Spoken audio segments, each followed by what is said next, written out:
सखी सैया सुधरल बा, पहिले से ज्यादा सखी सैया सुधरल बा।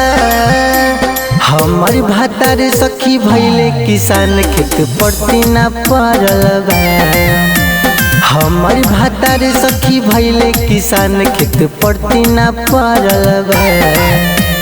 पहिले से ज्यादा सखी सैया सुधरल बा, पहिले से ज्यादा सखी सैया सुधरल बा।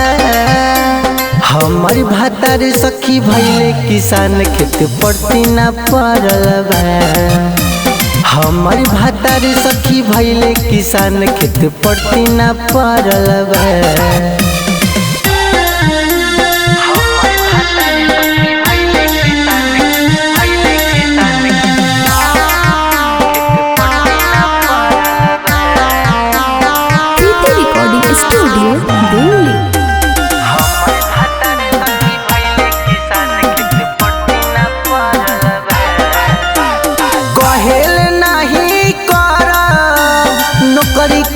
सरकारी घरे ही भले रह के बेच भले तरकारी,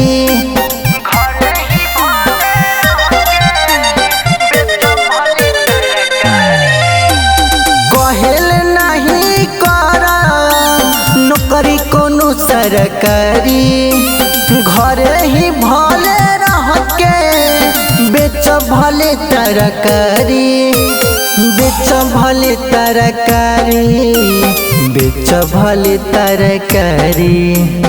मनी के उनका कोनो ठकानी न बढ़ल बा, मनी के उनका कोनो ठकानी न बढ़ल बा।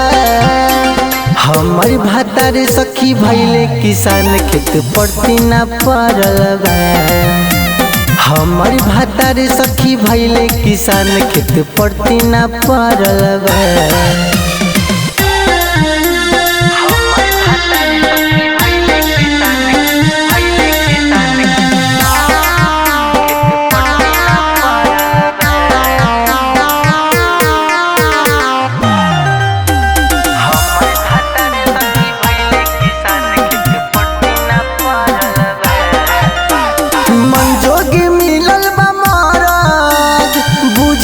दहिया के दर कैसे बताई राजकुमार ऊपर काश के सरद,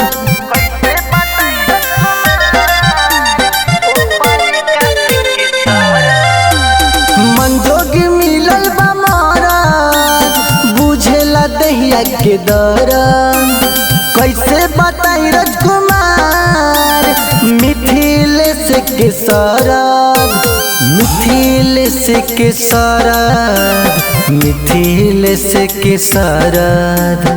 अवधेश केला जैसन कुछ त करल बा, अवधेश केला जैसन कुछ त करल बा।